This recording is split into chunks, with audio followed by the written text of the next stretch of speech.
nasci em São Paulo, eu tenho 64 anos, completados no dia 14 de abril, né, que passou, né, mariano, né, meu pai falecido muito cedo, era Renato Teixeira Mendes, ele era um psiquiatra, estudou muito, tinha consultório e tentou, junto com um enfermeiro que era amigo dele, montar uma clínica de saúde mental em São Paulo. E ele montou essa clínica e ficou durante 18 anos na gestão da clínica. E como ele morreu com 55 anos, eu tinha 23, eu acabei assumindo a clínica e estou na gestão até hoje, há 40 anos. Minha mãe é uma pessoa muito interessante, ela está com 92 anos, tem uma cabeça ótima, tem uma cultura geral, apesar de ela ter sido apenas professora, né, do ensino primário, é uma pessoa que entende de qualquer coisa e uma autodidata mesmo, né? Como é o nome dela? O nome dela é Deise Nascimento Teixeira Mendes. E eu, de formação, eu fiz administração, depois eu fiz direito, né? Fiz direito no Mackenzie, advoguei durante alguns anos, não muitos, mas depois eu tinha assim que fazer uma opção, né? Ou vou para a área da saúde ou vou para a área do direito, né? E eu fiz uma opção mesmo, né? Eu não ia fazer as duas bem feito, preferi fazer ficar na área da saúde. Então depois eu fiz especialização, né? Pós-graduação em saúde em hospitalar, em administração hospitalar, né? E então hoje essa é a minha vivência. Eu não queria ser médico, eu queria ser engenheiro, se eu fosse, né, pela minha cabeça, né? O meu avô era um engenheiro assim, muito preparado, né? Ele fez Politécnica, ele nasceu em 1892, meu avô ele fazia um pouco de tudo, então era engenheiro civil, engenheiro elétrico, engenheiro naval, né? Ele construiu no governo Prestes Maia as pontes aqui da Marginal, então Ponte das Bandeiras, então recebeu comenda por causa disso, né? E eu tinha uma ligação muito forte com meu avô, né? Então ele era engenheiro, eu também queria ser engenheiro. Eu contava comprimido na farmácia. Gente, achou demais essa história. Para que serve isso?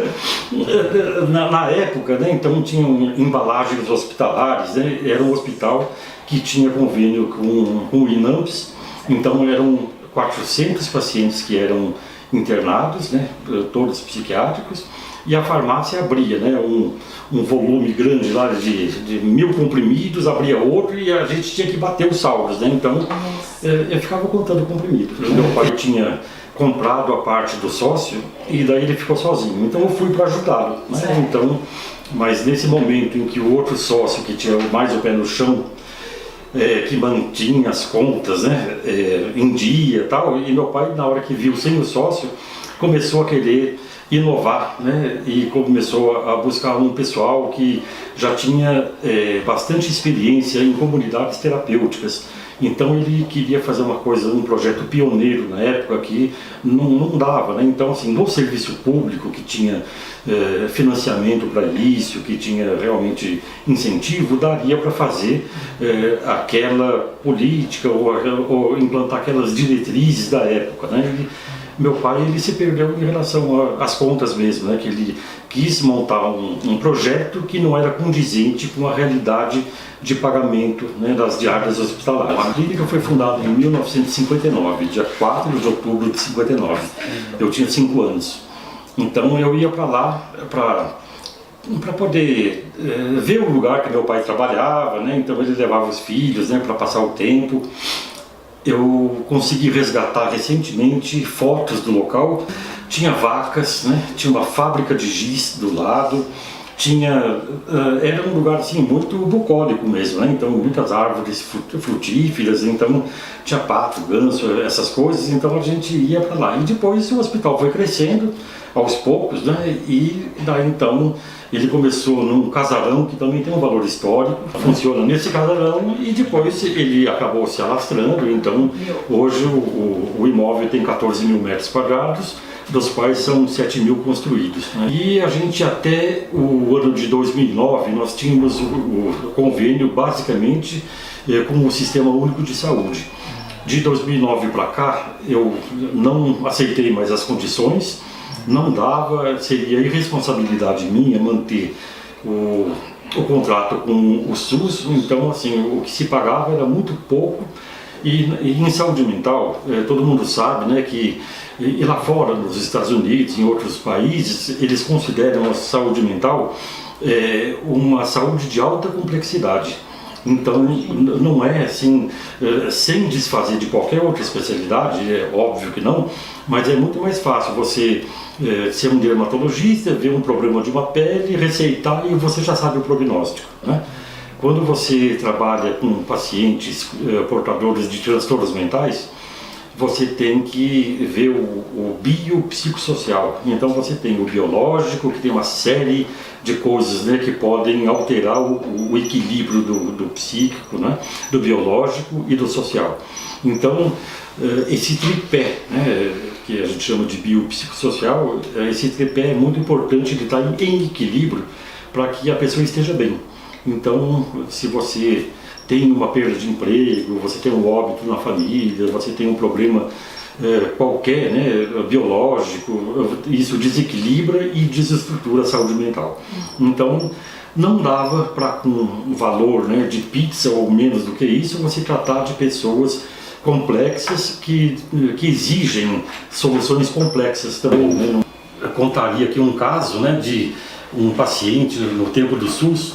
Nós tínhamos um paciente que ele não melhorava, ele era refratário a qualquer tipo de abordagem. Então, ia fazer uma consulta com um psicólogo, né, individual, ele não se abria, não tinha assim, nenhuma transferência, não tinha nada, né, que ele pudesse se beneficiar. Ele passava pelo médico, experimentava um remédio, experimentava outro, eu não lembro exatamente o diagnóstico dele, faz muitos anos, e esse paciente não melhorava. Daí, nós, na época, tínhamos uma técnica muito interessante que fez parte assim, da história do hospital. Nós, através de um psicanalista chamado Arthur Hipólito, hoje falecido, ele fez a sua tese de doutorado na Unifesp, em Campinas, né? Unicamp, né? Ele fez a tese de doutorado lá e o tema era Clube dos Saberes. Então, o Clube dos Saberes era assim, a gente identificava nos pacientes quem tinha algum potencial para fazer alguma coisa, para ensinar alguma coisa, e quem tinha a necessidade de aprender e queria aprender alguma coisa. Então, a gente juntava, existia até um programa, né, francês de computador que fazia uma árvore do conhecimento e, dependendo do formato da árvore, você diagnosticava o conhecimento daquela população, né? Se era uma coisa assim, um pouco mais horizontalizada ou mais verticalizada, né? E o Clube dos Saberes pegou esse paciente e identificou que ele sabia falar inglês. Na hora que ele saiu do papel, né, de doente, porque ele fala, eu sou esquizofrênico, eu sou isso, né? Ele está esquizofrênico, ele é uma pessoa, né, que está esquizofrênico, é diferente de eu sou um F alguma coisa, né? Então a gente identificou esse paciente que sabia falar inglês e vimos quem tinha vontade de aprender inglês e pusemos numa sala e ele saiu do papel do paciente e passou a ser professor. Esse paciente teve uma melhora, assim, que não tinha remédio, não tinha psicólogo, não tinha médico, não tinha injeção, não tinha nada. Era o potencial dele passando para outro e assim. Na economia tem uma coisa que, se eu te dou R$1, você fica R$1 mais rica e eu R$1 mais pobre. Mas quando você ensina, ambos ganham, né? Então é uma coisa que é diferente da economia. Então, este Clube dos Saberes foi muito interessante. No tempo do SUS a gente já tinha essa técnica e pacientes melhoravam, assim, né, sem remédio, né? E vocês usam ainda isso? Não, ele faleceu e ele que coordenava, era um supervisor institucional, né? E agora, no novo modelo de atendimento, eu estou querendo retornar, porque era bárbaro você tratar do paciente, fazendo ele ensinar alguma coisa para alguém. A reforma psiquiátrica ela foi muito boa, né, no sentido de começar a ver a questão humana desses pacientes, do tratamento humanizado, né, e começou a fazer uma força muito grande, né, no sentido de traçar algumas diretrizes básicas, né, que todo mundo tinha que realmente observar e adotar. A reforma psiquiátrica não deveria acabar com os leitos psiquiátricos. Este foi o grande problema da reforma, a meu ver. Então, eu acho que quando o paciente está com uma ideação suicida, quando ele está em delirium tremens, quando ele está realmente em situação de crise, ele precisa, obviamente, de um leito hospitalar. Ele não é um paciente acamado, né? Quando a gente fala um hospital psiquiátrico especializado, ele não é um paciente acamado, mas é um paciente que vai ter lugar para deambular, para ter programas terapêuticos, para ter realmente uma atenção um pouco mais incisiva, vamos dizer assim, né, em função da gravidade, né, do quadro que precisou de uma internação, que justificou uma internação. Mas a nossa proposta hoje é de fazer internações cada vez mais breves, né? Eu não concordo com modelos asilares, né, com modelos daqueles que têm pacientes chamados de moradores, né, porque esses não são necessariamente pacientes que têm transtorno mental, né? Então são pacientes que perderam o vínculo sociofamiliar e acabaram realmente ficando esquecidos no hospital. Então, assim, o meu posicionamento é de um hospital que dê conta, né, da crise e faça que referencie esse paciente, remaneje o paciente para serviços extra-hospitalares o mais rápido possível, para que ele não perca justamente os vínculos sociofamiliares, né? Então, o estigma sempre existiu, mas eu sinto que ele está diminuindo, né? O preconceito começa a diminuir, né? Antigamente a gente mandava alguma correspondência, né, com o timbre lá de Hospital Veracruz, né, Hospital Psiquiátrico, e mandava, as pessoas recebiam pelo correio, elas não queriam que tivesse aquele timbre porque tinha um estigma. E antigamente tinha lá, a gente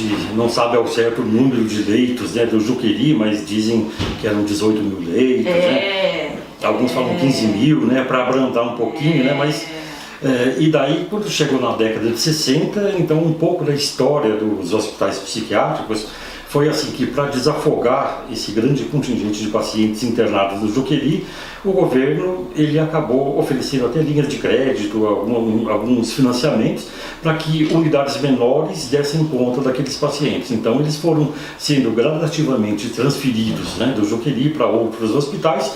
Então a gente ficava com pequenas unidades de 1000 leitos, de 800 leitos, de 500 leitos, né? Então isso faz um pouco parte da história da saúde mental, né? Desde a reforma sanitária de 1970 Sim. até hoje, né?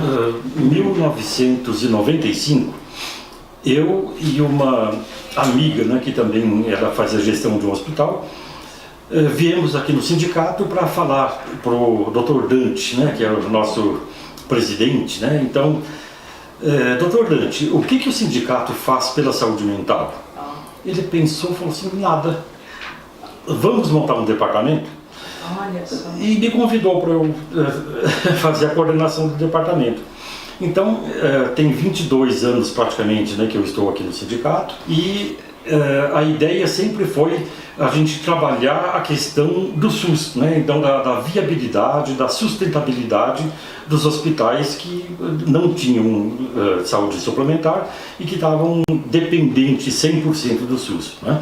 Então a gente ia assim até as autoridades, né, que faziam esses atos normativos, né, geralmente tentando fechar leitos, e a gente ia mostrar a importância do hospital psiquiátrico, e a gente discutia políticas de saúde, legislação, a gente trabalhava a questão de gestão, né? Então, como alguma expertise um pouco nessa área pode ser aproveitada para outros hospitais, e a gente pensou até num grupo de compras, acabou não se viabilizando, mas a gente sempre fez, e também tentamos, né, com o jurídico do sindicato, a gente poder oferecer, não é uma denúncia, mas assim, mostrar para o Ministério Público o que de fato o Ministério da Saúde fazia com os hospitais psiquiátricos, que eles realmente iam asfixiando até fechar as portas. Né? Então, o que a gente perdeu, né, durante esses últimos anos foi representados nesse segmento da saúde mental. Muitos fecharam, né, as portas, o Brasil todo fechou, né, muitos hospitais. Nós temos uma situação agora, né, de Sorocaba e região, que existe um termo de ajustamento de conduta, um TAC, que foi elaborado pelo Ministério Público Federal, Ministério Público Estadual, Vigilância Sanitária, Conselho